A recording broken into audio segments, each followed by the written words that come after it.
Es un placer saludarles, bienvenidos a una entrega más de respuestas. En el día de hoy continuamos desarrollando nuestra serie Cómo sanar nuestras relaciones. Nuestro tema de hoy es cómo destruir un espíritu crítico. ¿Cómo estás, Miguel? Muy bien. De nuevo, yo creo que esto es un programa muy práctico que mucha gente va a disfrutar y que otros van a ir descubriendo cosas acerca de sí mismos que le podrá ayudar a cambiar. Y esa es la intención de esta serie. Así es, y ciertamente la crítica es algo muy natural en nosotros y ha generado mucho malestar en relaciones que tenemos. Y yo quisiera comenzar entonces hablando de cuando nos referimos a un espíritu crítico, ¿qué queremos decir con este término? Bueno, déjame leerte literalmente una de las definiciones encontradas, porque pudiera definirse esto de varias maneras. Pero esta definición dice, la crítica es la acción de hablar desfavorablemente, de forma trivial, o pasar juicios severos con facilidad en contra de alguien. Bueno, eso está hablando de algo que yo hago, pero la realidad es que yo pudiera pensar esas cosas y no decirlas, y tener en mi interior también esa actitud crítica. Por otro lado, pudiéramos decir que es un pensamiento que puede ser un pensamiento negativo relacionado a otras personas. En el griego la palabra es igual, críticos, pero escrito con K, y no necesariamente tiene una connotación negativa. Pudiera hablar de discernimiento o de juzgar en la forma positiva. Sin embargo, en nuestro contexto, usualmente el criticar tiene esa connotación negativa donde condenamos a otros por sus acciones, por su forma de ser muchas veces. Pero es posible poder usar la palabra de una forma constructiva, de tal manera que pudiera tener una mejor connotación y ayudarnos a entender cómo discernir entonces lo que sería bueno o malo o un curso de acción a tomar. Sí, la palabra críticos en griego, como tú bien ya señalaste, tiene este doble significado de que es capaz de discernir, pero al mismo tiempo es capaz de juzgar. Entonces, ¿cómo diferenciamos nosotros un espíritu crítico de manera positiva, que es aquel que discierne, de un espíritu crítico negativo, que es aquel que juzga?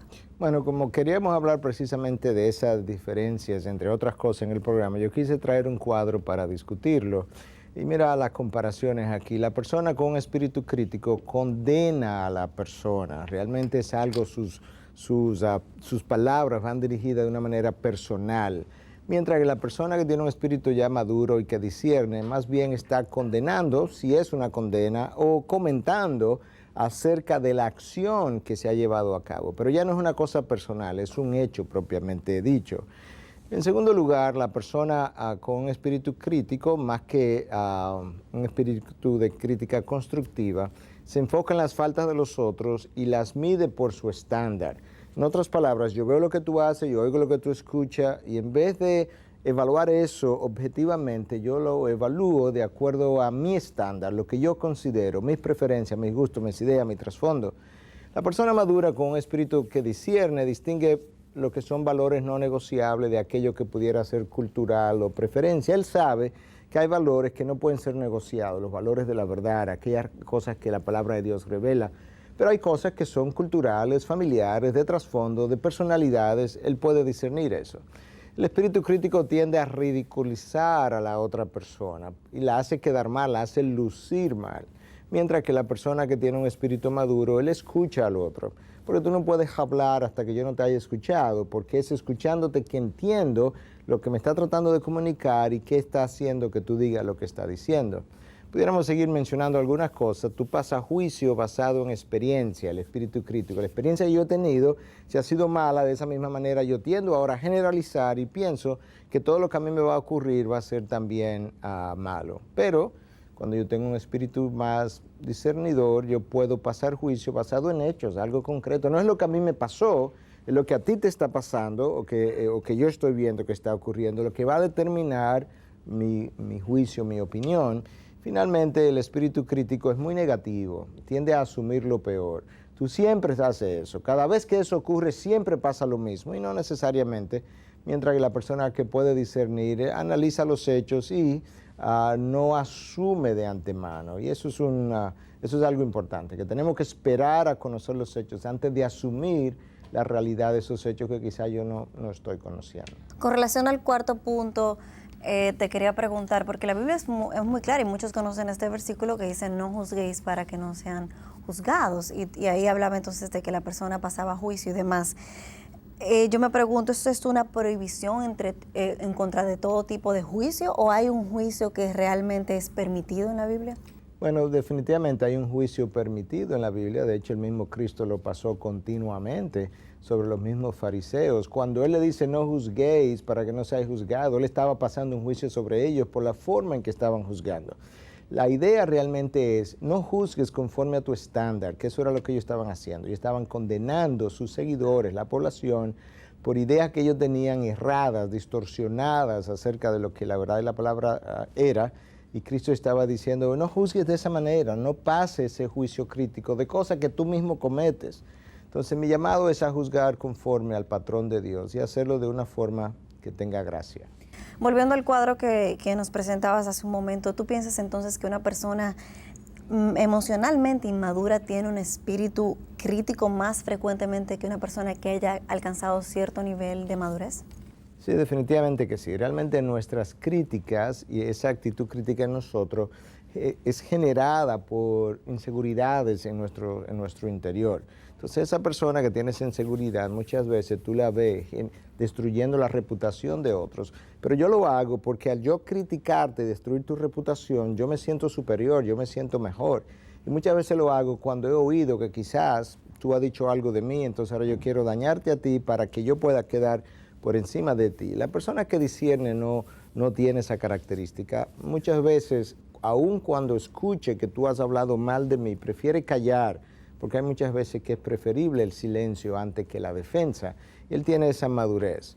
Por otro lado, la persona con espíritu crítico le gusta confrontar al otro, pero le gusta hacerlo públicamente muchas veces. ¿Por qué? Porque ahora yo no solamente emito un juicio para mí, sino que yo trato de convencer a otros de la realidad de tu vida o de tu nombre o de tu mal obrar, mientras que la persona madura, la persona que tiene un juicio más bien, que puede discernir correctamente, puede confrontar y debe confrontar en ocasiones, pero tiende a hacerlo en privado, porque la idea no es hacerte quedar mal, hacerte lucir mal, sino que puedas mejorar como persona. Y finalmente, la persona con un juicio crítico no tiene gracia, no tiene misericordia. La otra persona madura, en la que Dios ha trabajado, en la que Dios ha transformado, va a ser una persona entonces llena de gracia, llena de misericordia para con ese otro. Miguel, ¿cuál tú crees que es el antídoto para destruir este espíritu crítico del que veníamos hablando anteriormente?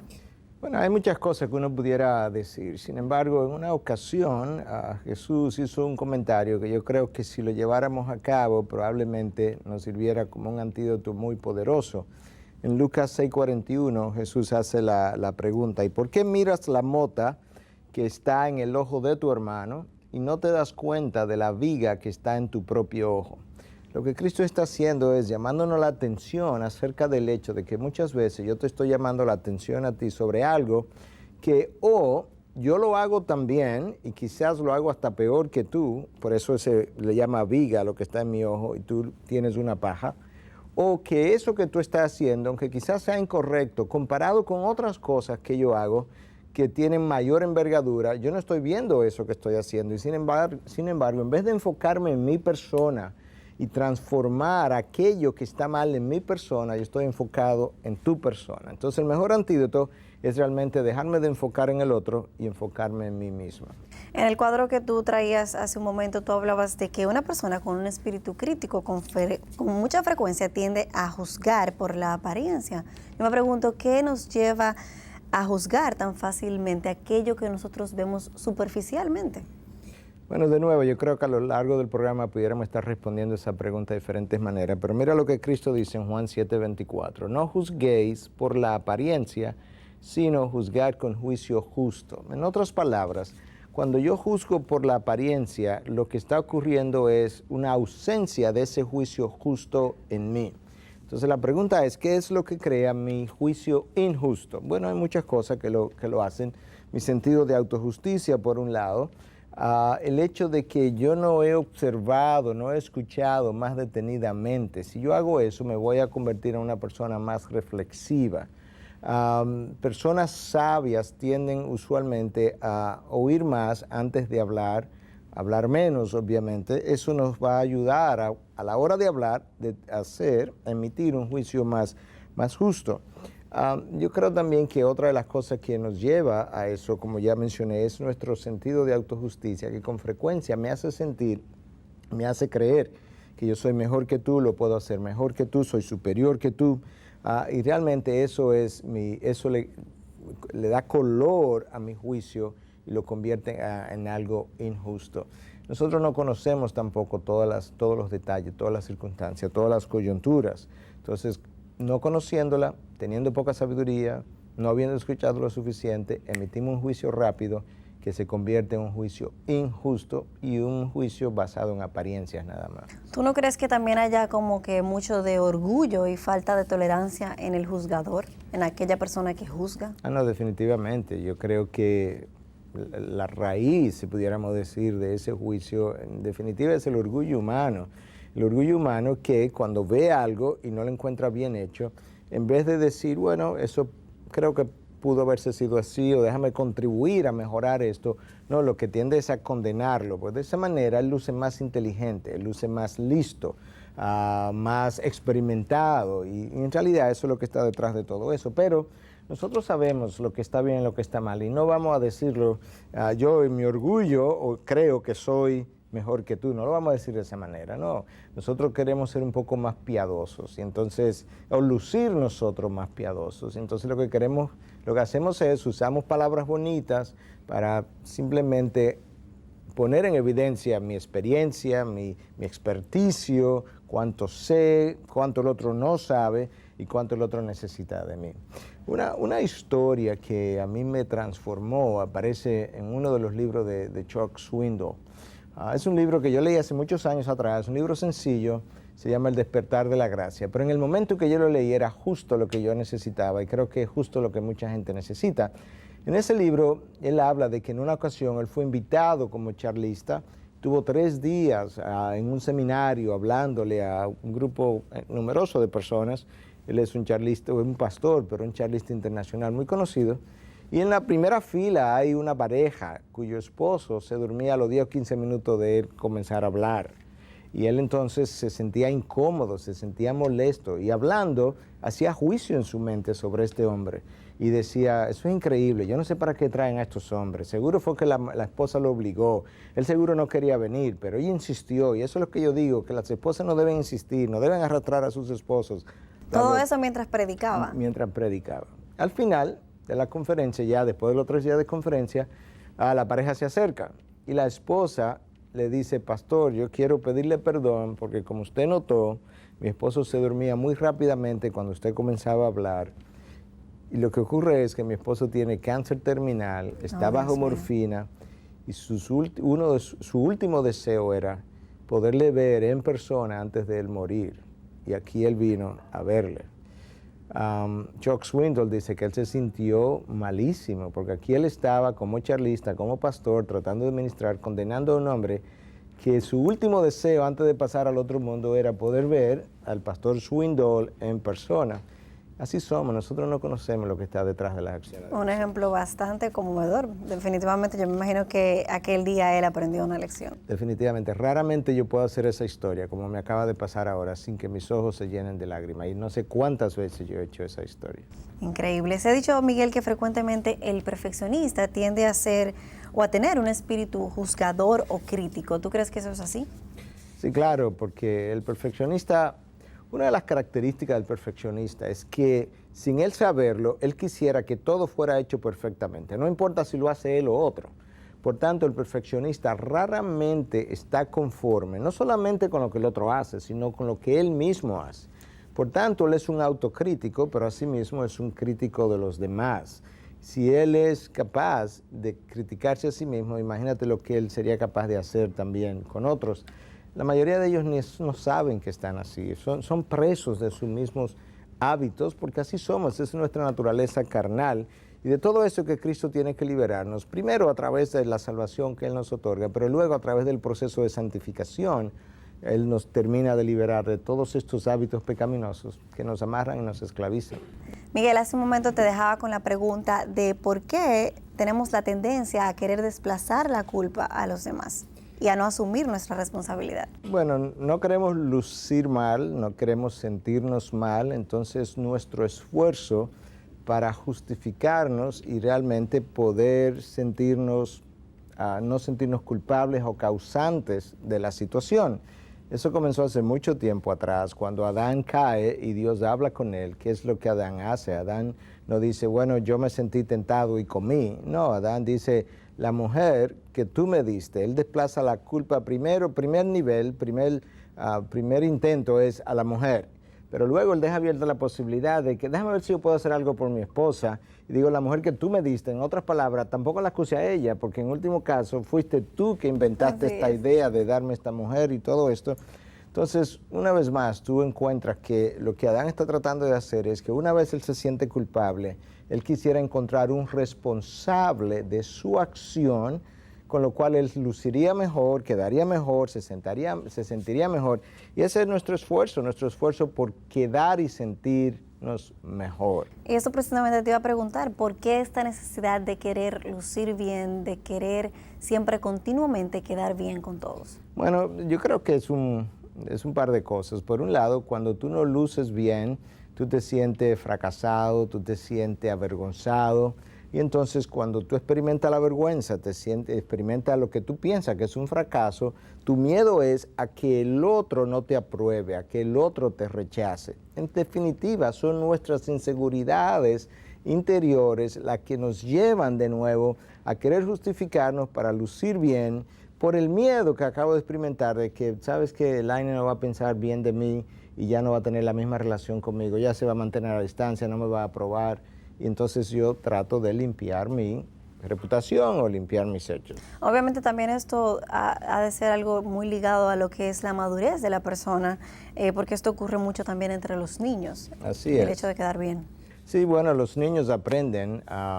Los niños, el problema es que nosotros nacemos, esa es la clave. Nosotros nacemos con una serie de defectos producto de nuestra naturaleza pecadora y somos inseguros desde el principio.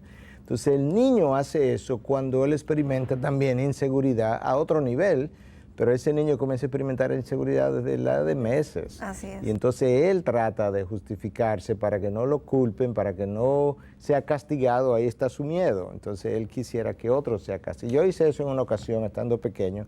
Yo estrellé la puerta de mi habitación, mi padre vino a preguntar quién lo hizo. Yo dije que fue mi hermano, habiendo yo hecho eso. Increíble cómo es el ser humano. Miguel, pensando en el título de nuestra serie, que es cómo sanar nuestras relaciones, ¿de qué manera el perfeccionismo afecta a nuestras relaciones?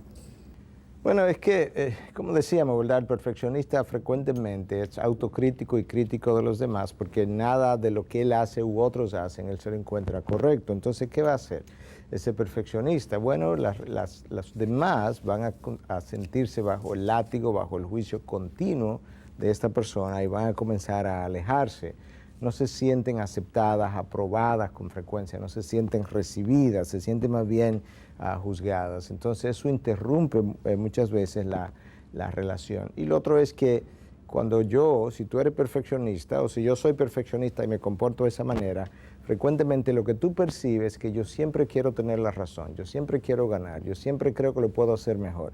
Tú no te sientes bien con eso y al final de cuentas tú vas a terminar alejándote de mí y eso crea entonces lejanía de relaciones. Como estamos hablando de cómo sanar nuestras relaciones, yo tengo que entender qué es lo que yo estoy causando y qué es lo que está haciendo que tú te alejes de mí para yo poder tratar con ese problema correctamente. Increíble, porque en contraposición a esto que dices, mucha gente piensa que el ser perfeccionista es una virtud, pero aquí yo me doy cuenta que es más un problema, que el perfeccionista obviamente tiene un problema de orgullo y de espíritu crítico y en definitiva de pecado. Bueno, ciertamente, algo que yo quería mencionar y lo había dejado fuera, es que el origen del perfeccionismo es mi intento de yo no sentirme, de yo no fracasar, de que algo no me quede mal, de que nadie me critique, yo lo haga tan bien, yo quiero garantizar que nadie me critique, pero lo que me está llevando a hacer de esa manera es la inseguridad de sentirme criticado, rechazado, no aprobado.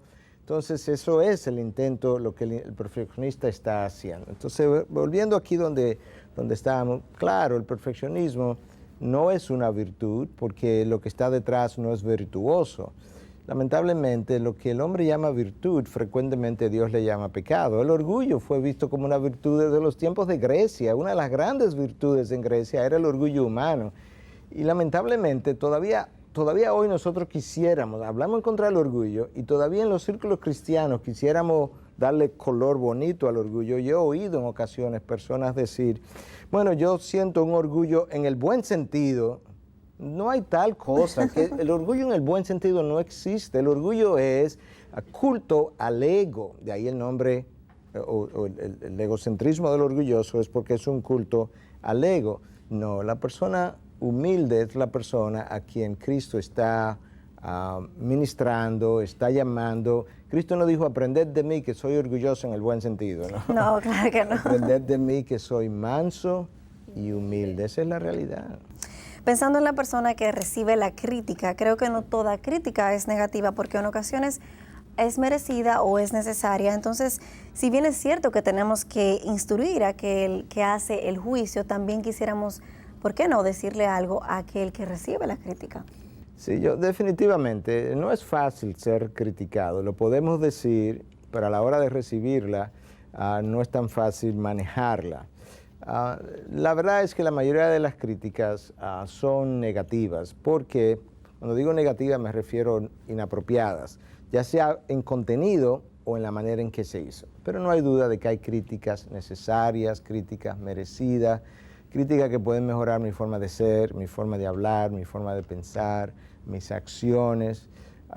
Obviamente en ocasiones la crítica es buena y es merecida en contenido, pero es mala en la forma en que se hizo. Y a eso es que me estoy refiriendo. La crítica debiera ser, no estoy diciendo que yo lo he hecho siempre así, pero debiera ser acompañada, mitigada por una buena dosis de gracia, de misericordia, y el otro pudiera entonces recibirla mejor. Pero lo ideal sería que nosotros pudiéramos ser lo suficientemente humildes para recibir la crítica, aceptarla, poder cambiar, poder crecer, pero eso no es tan fácil hacerlo.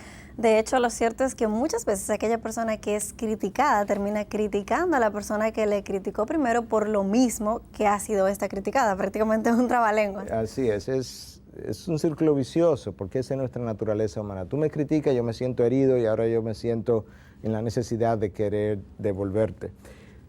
Una de las mejores señales de madurez emocional, espiritual, es cuando alguien ha sido criticado y él es capaz de hablar bien de sus críticos. Eso es una cualidad muy rara y es una de las cualidades que ha sido señalada de manera positiva en la persona de Abraham Lincoln, cómo él fue criticado innumerables veces y cómo múltiples ocasiones él fue capaz de hablar bien acerca de sus críticos. Eso es una verdadera marca de madurez. Definitivamente, yo creo que de verdad se requiere de mucha gracia y madurez espiritual para llegar hasta ese punto. Sí. Y creo que deberíamos tratar de hacerlo porque ciertamente hemos sido, seremos y somos criticados todo el tiempo, aun cuando mucha gente trata de complacer a los demás para evitar esta crítica. La realidad es que aparentemente yo creo que es inevitable la crítica, ¿no es así, No, Miguel? Definitivamente. Jesús vivió una vida perfecta, sin pecado, y sin embargo Jesús fue criticado continuamente. De manera que vivir en este mundo es sinónimo de vivir siendo criticado. A veces la crítica viene, a veces ya establecimos que muchas veces es merecida y que yo tengo que aprender a recibirla. Pero es bueno todavía entender, para que uno la pueda recibir mejor, de dónde viene la crítica, no solamente de inseguridades. A veces tú eres criticada porque el otro no ha entendido lo que estás haciendo, no ha entendido la intención de tu corazón, no ha entendido la visión, para dónde vas, o a veces simplemente una diferencia de visión también. Tú lo ves de una manera o filosofía de vida, yo la veo de otra, y en vez de yo simplemente decir, bueno, mira, tenemos diferentes filosofías de vida y tenemos que amarnos de esa manera, la tendencia nuestra es a la crítica, porque me siento mejor cuando el otro cambia su forma de ser o cambia su visión, cambia la dirección en que va y se adapta a mi forma. Entonces ahora yo me siento aprobado en mi patrón.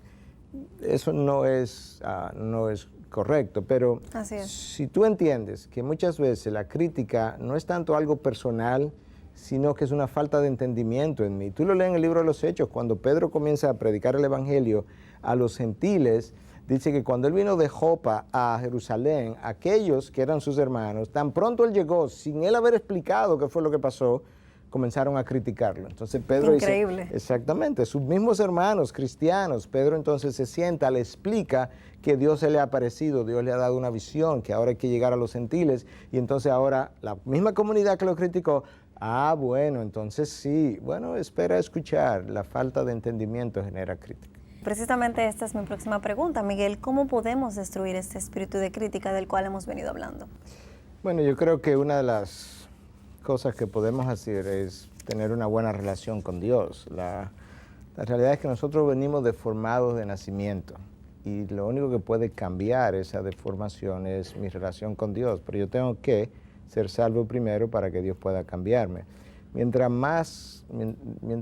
de mejor calidad es mi relación con Dios, pues menor serán los chances de yo tener ese espíritu crítico, porque yo habré aprendido de Cristo ser manso y humilde. Eso es fácil de decir, eso es fácil de estudiar, menos fácil de integrar a tu persona. Pero esa es la realidad. Yo necesito esa relación con Dios si yo voy a experimentar un cambio genuino y verdadero y transformador en contra de ese espíritu de crítica. Cuando tú señalas que no podremos destruir muchas de las actitudes que generan condenación en el otro, ¿en qué tú piensas? ¿Qué tipo de ideas te llegan a la mente cuando tú hablas de esta? Bueno, nosotros somos muy dados a comparar, y la comparación es enemiga de la gracia de la cual hemos hablado, pero por otro lado, la comparación nos lleva frecuentemente a la crítica. Nosotros somos dados a comparar todo tipo de cosas, pero básicamente la razón por la que comparamos es porque nos preferimos lo mismo, lo que es igual, lo que a mí me gusta o a lo que yo estoy acostumbrado. Y por tanto, cuando las cosas no son así, eso me lleva a sentirme un poco incómodo, y esa incomodidad es lo que genera mi crítica. En países como nosotros, que somos muy dados a las apariencias, nosotros vivimos observándolo todo, que si estoy a la moda, que cómo he visto, que cómo estoy. Y muchas veces lo que ocurre es que tú llegas, por ejemplo, a un sitio y observas que todo el mundo está vestido de saco y corbata, y resulta que como tú no lo sabías, llegaste en camisa. Bueno, simplemente el problema es que llegaste en camisa, tú no lo sabías, y ¿qué vas a hacer? No puedes hacer nada. Pero inmediatamente yo me siento inseguro o incómodo, yo comienzo a pensar, es increíble, en este salón con tanto calor, en un país como este caluroso, mira la gente, qué ridículo, en saco y corbata. Y todo es porque yo no tengo un saco y corbata que me haga sentir más cómodo. Pero eso lo generó la comparación de cómo yo estoy vestido con relación al resto. Nosotros vivimos en eso continuamente. Eso nos genera problemas. Ciertamente, es que vivimos comparando todo lo que tenemos, ya sea la música que escuchamos versus la música que el vecino escucha, nuestros hijos, nuestras posesiones, nuestras posiciones, nuestros carros. ¿Tú crees que hay sociedades en las que son más dadas a tener este tipo de comparaciones que en otras sociedades? Bueno, de nuevo, yo creo que sociedades, por un lado como la nuestra, que vive más de la apariencia, yo creo que es más dada a eso. En otras ocasiones se ha hablado del complejo del isleño. O sea, los que vivimos en isla muchas veces tenemos un complejo de inferioridad con relación a naciones desarrolladas, y quizás también estamos más dados a sentirnos de esa manera. Quizás también poblaciones como la nuestra, que es menos, y en otros países igual, que quizás pudieron haber sido menos cosmopolitan que otras, entonces estamos más acostumbrados a la misma cosa, la misma comida, la misma forma de vestir, la misma forma de peinarnos, de hablar. Entonces quizás eso nos genera más comparaciones y más críticas versus naciones más cosmopolitan que están acostumbrados a ver tantas formas y rasgos distintos culturales que vienen de otras culturas. Quizá le abre un poco más la mente en esa dirección. De manera que sí, yo creo que hay culturas más dadas a esto que otras. Definitivamente un espíritu crítico no es algo tan sencillo, tan simple como parece, sino que detrás de este espíritu crítico hay infinidades de cosas que se esconden, ya sea el orgullo, como tú hablabas, ya sea este tipo de inseguridad, el querer ser aprobado, el querer ser aceptado. Y ciertamente, Miguel, como todas las semanas tú siempre nos traes una sugerencia bibliográfica para que podamos entonces profundizar un poco en lo que es el tema de que estamos tratando. ¿Qué te parece si entonces pasamos a nuestro segmento de respuestas literarias?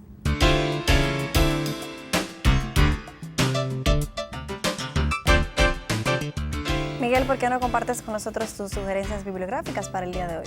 Bueno, en esta serie acerca de cómo sanar nuestras relaciones y en este programa acerca de cómo destruir un espíritu crítico, creo que me pareció interesante recomendar un libro acerca del matrimonio, porque si hay una cosa que necesita ser sanada hoy en día es el matrimonio, y si hay un lugar donde el espíritu crítico se da es dentro del ambiente del matrimonio, y por tanto estamos recomendando este libro, Cuando pecadores dicen acepto, de Dave Harvey. Lo que el autor está tratando de hacer es ayudarnos a recordar que cuando yo me caso con alguien, esa persona es una pecadora y ella se casó con un pecador, y por tanto nosotros vamos a pecar el uno contra el otro. Y la forma de llevar el matrimonio no es acusándonos, no es criticándonos, es entendiendo esa realidad y desarrollando entonces una disposición de perdonar continuamente entre las personas casadas. Y algunos de los títulos aquí están. Capítulo 1, lo que realmente importa en el matrimonio. Capítulo 2, despertando con el peor de los pecadores. Cuando tú te despiertas en la mañana, tú tienes un pecador al lado, no importa cuál de los dos esté hablando. La misericordia triunfa sobre el juicio, el perdón pleno y gratuito, el cirujano, el bisturí y el cónyuge que sigue en pecado, gracia tenaz, etcétera, etcétera. De manera que este es un libro que va a contribuir a destruir ese espíritu crítico y por otro lado va a contribuir a sanar el matrimonio. La segunda recomendación lamentablemente no está en español, pero yo creo que es una buena recomendación.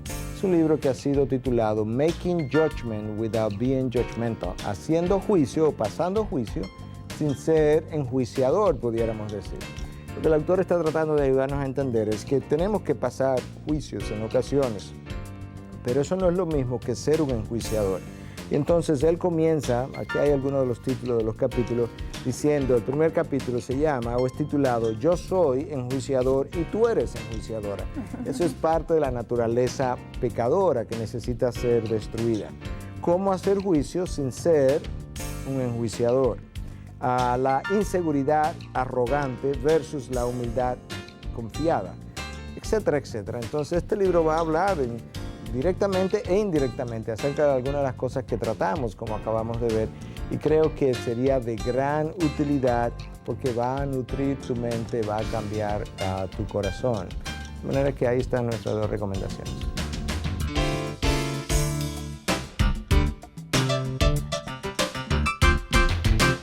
Miguel, hace un momento decías que el remedio contra este espíritu crítico del cual estamos hablando en el día de hoy es una relación íntima con el Señor, y que a través de entonces esa relación íntima con el Señor iba a derramar su gracia sobre nosotros.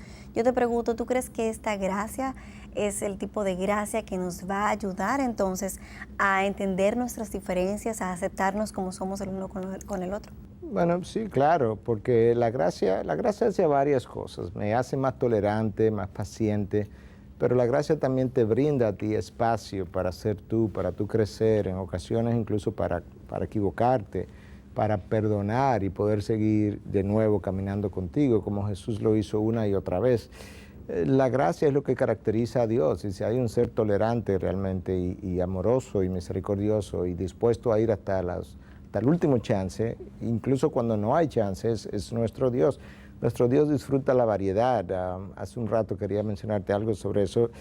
La variedad, mira el universo, mira su creación, lo variado que es. Mira la luz de la luna, de las estrellas, del sol, el tamaño, cómo varían en gloria. Como la misma palabra señala, tenemos planetas, tenemos soles, tenemos meteoritos, tenemos satélites, todo tipo de cosas. Y por otro lado, mira el orden natural de la tierra, la variedad de plantas, de peces. Dios disfruta la variedad. En ese mismo sentido, el disfrute de la variedad no implica el aplauso de todas las formas disfuncionales del hombre. Tenemos que hacer esa diferenciación. Pero de aquellas cosas que no son pecaminosas, yo creo que podemos disfrutar la variedad. En una conferencia que tú diste sobre este tema, tú hablabas de que uno de los enemigos de la gracia precisamente es el espíritu controlador, y que este espíritu controlador genera mucha crítica. ¿Por qué no nos hablas un poco acerca de esto? Bueno, mira, lo que genera la necesidad de control, de nuevo, es inseguridad. Cuando yo no puedo controlar algo a mi alrededor, yo me siento inseguro. Entonces, lo que genera la crítica en el controlador no es el espíritu de control, realmente es la inseguridad detrás del espíritu de control. Entonces, La crítica en el controlador es su intento de lograr que tú hagas las cosas como yo entiendo y de esa misma manera yo no me siento entonces inseguro. Hasta que el controlador no suelte el control, él no va a poder soltar o eliminar su espíritu de crítica.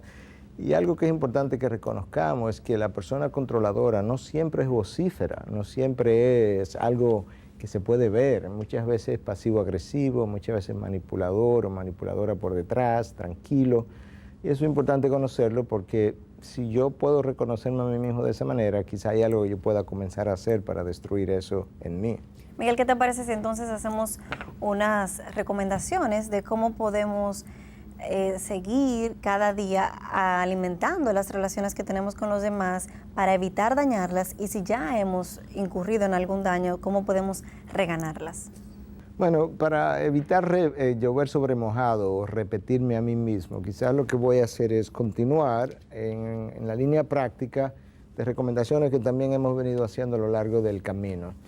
En primer lugar, yo necesito reconocer que yo no conozco toda la información cuando alguien me dice algo o cuando alguien me refiere a algo que alguien dijo. Yo realmente necesito ir a la fuente, escuchar de ti qué fue lo que dijiste, cómo lo dijiste, y muchas veces no estuvimos ahí para ver incluso de la manera que lo hiciste o el por qué. De manera que información es importante. El otro es, yo no conozco la motivación. Yo creo que si tú dijiste algo que yo no apruebo, con lo que no estoy de acuerdo, y voy a criticarlo, porque a lo mejor simplemente me quedo callado, pero si voy a criticarlo, yo creo que debiera ser obligatorio de parte mía, y de nuevo, no que yo siempre lo haya hecho así, es preguntarte tu motivación, porque a veces conocer la motivación cambia por completo la manera como yo pienso acerca de algo. Y una de las cosas que más pudiera dolerte es cuando yo critico algo y mal juzgo tu motivación, lo cual no es infrecuente en nosotros. De nuevo, en nuestra humanidad yo necesito recordar que más frecuentemente que no, yo conozco una parte del pastel, del rompecabezas, y por tanto, cuando yo no conozco el resto del rompecabezas, yo en realidad no sé cómo luce todo el cuadro, y eso me lleva a hacer juicios errados. De manera que yo necesito información,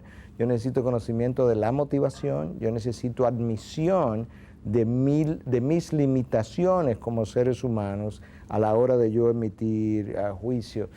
Finalmente, yo creo que una de las cosas que pudiera ayudarnos en gran manera es el reconocimiento de que yo soy una persona imperfecta, yo he sido criticado, pero yo he criticado, yo he pecado, contra mí se ha pecado, de manera que nosotros somos culpables de las mismas cosas que estamos criticando en el otro.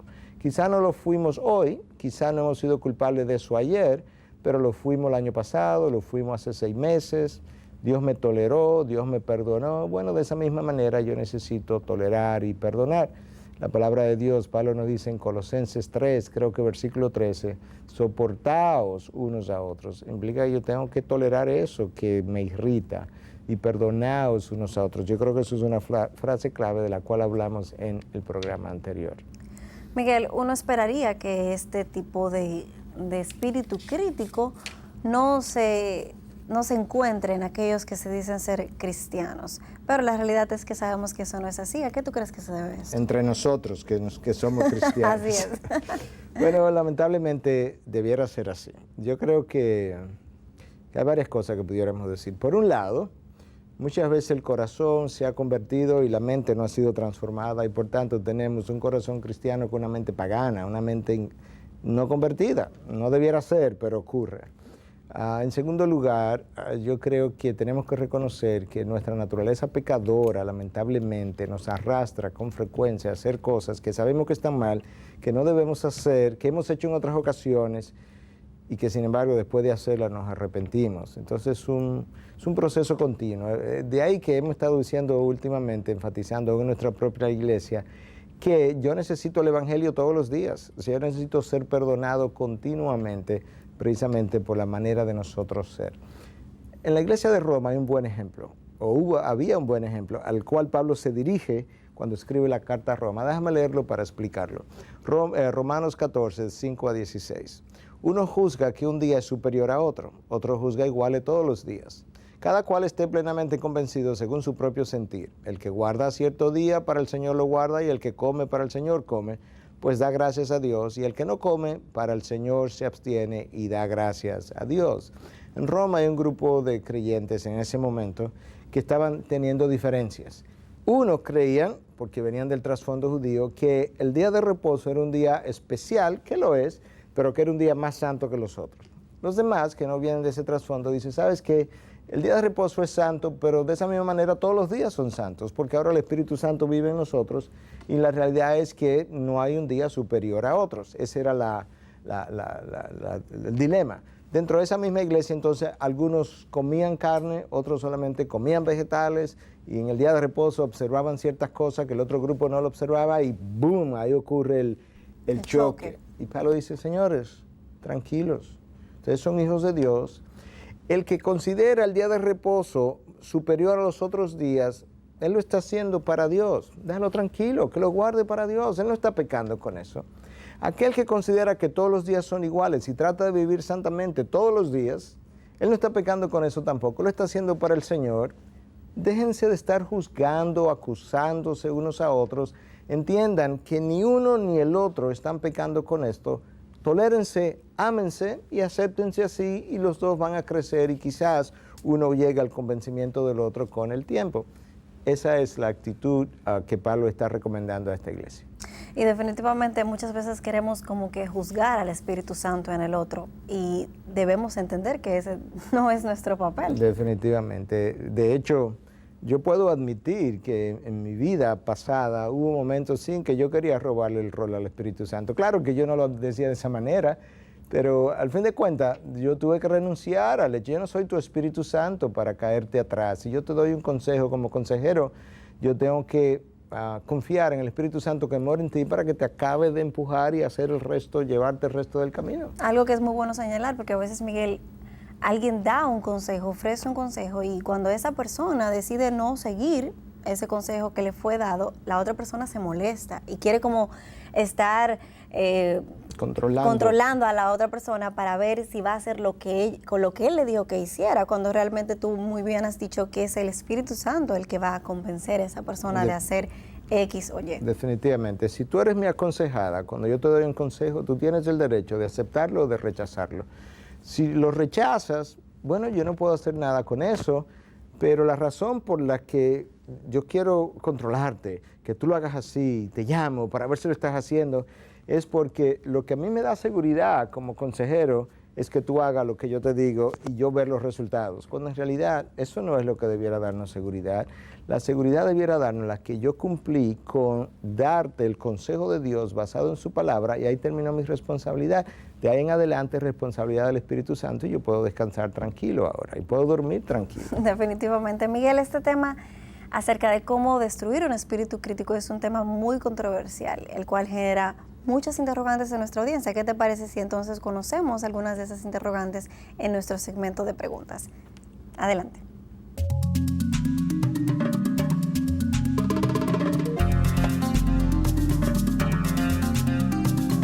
Integridad y Sabiduría es el portal a través del cual recibimos las preguntas que nos envía nuestra audiencia.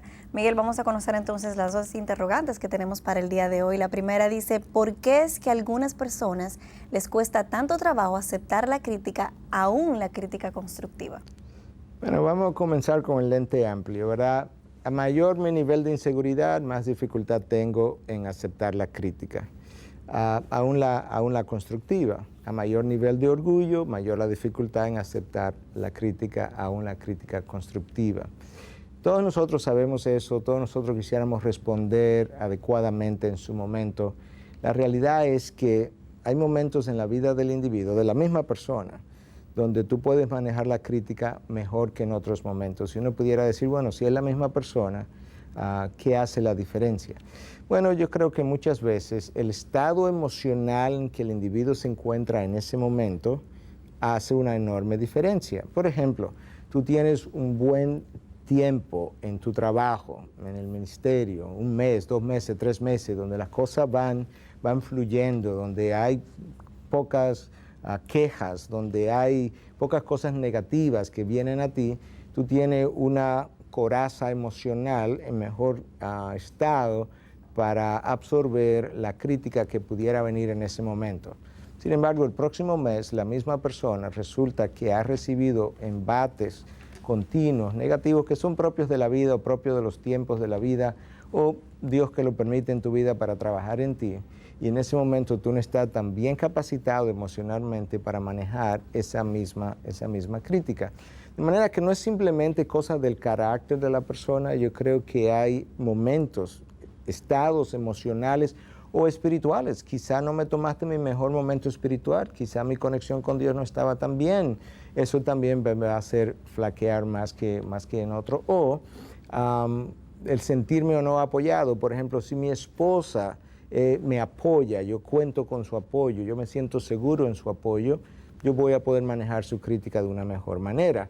Pero al mismo tiempo, esa misma crítica, con las mismas palabras, con el mismo contenido, si yo no siento que ella está ahí para apoyarme, entonces yo no voy a manejar eso tan bien. Finalmente, la manera como tú me traigas la crítica. Si la crítica como tú me la traes es constructiva, pero hay sensibilidad en ti, pues yo la voy a manejar diferente. Pero fíjate que comencé con lo que es la parte del orgullo, la parte de la inseguridad, que yo creo que es la parte más común y más problemática, de la que más tenemos que trabajar en todos nosotros. Así es. La segunda pregunta dice, como somos pecadores, no somos capaces de hacer juicios perfectos. ¿Cómo sabemos qué debemos confrontar y qué debemos pasar por alto? Es una excelente pregunta. Yo creo que no hay una fórmula en cada momento para saber qué se confronta, qué no.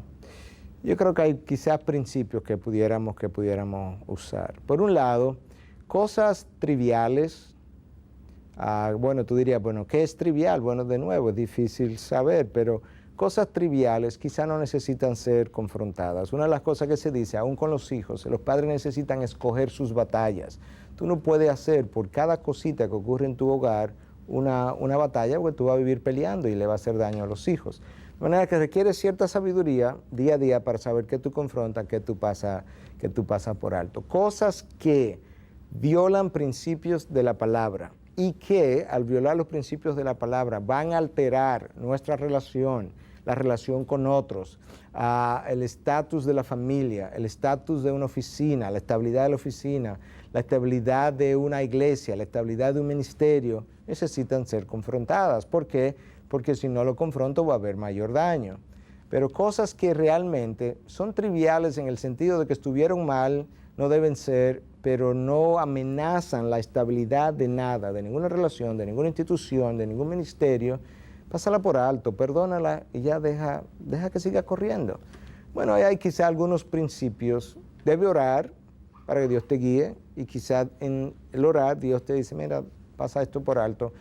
Finalmente, ¿es esto un patrón? ¿Es esto como el AINE es continuamente y que ya no podemos continuarlo? ¿O esto es algo atípico que le ha pasado? Porque si es atípico, quizá lo que debo hacer es acercarme a ti y decirte, Elaine, ¿te está pasando algo?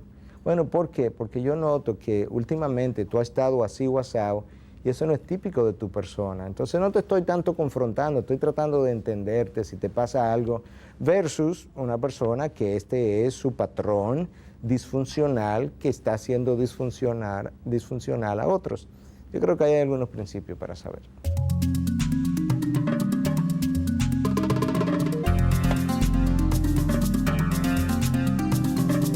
Miguel, hemos llegado al final del programa. ¿Cómo nos despides en el día de hoy? Bueno, quizás yo quiero despedir el programa con una corta reflexión a aquellos que han escuchado el programa. Tenemos la tendencia a escuchar estas cosas y pensar, qué pena que fulano no oyó este programa o no vio este programa. Cuando pensamos de esa manera, yo no tengo esperanza de cambiar. Yo quisiera animarlo a que usted pueda introyectar, usted pueda pensar, introducir a su pensamiento, a su persona, muchos de los principios aquí elaborados. Quizás la persona que lo escuchó no se considera un crítico por excelencia, porque quizás no lo es. Pero todos nosotros, incluyendo quien habla, tiene esas tendencias a la criticar a otros y por tanto todos nosotros podemos beneficiarnos de los conceptos expresados en un programa como este. De manera que mi ánimo, mi estímulo a que usted pueda seguir rumiando lo que ha escuchado y ponerse usted a la luz o exponerse a la luz que estas enseñanzas han traído y ver dónde había áreas de oscuridad en su mente, en su corazón, en su caminar, poderlas admitir, poder pedir perdón a Dios, a personas que usted haya herido y tomar una decisión de que usted quiere cambiar y pedirle a Dios gracia diariamente para que ese espíritu de crítica tan común en nosotros pueda ser transformado por su gracia. Y si usted no conoce a ese Dios, entonces pedirle a Dios que se le revele a su vida de tal manera que usted pueda arrepentirse de sus pecados, Él pueda darle salvación y después de la salvación ese Dios comenzará a transformar su caminar. Miguel, muchísimas gracias. Definitivamente a través de esta serie estamos aprendiendo a cómo sanar nuestras relaciones y todavía queda mucho más. Así es. Siga con nosotros a lo largo de esta serie que no ha terminado.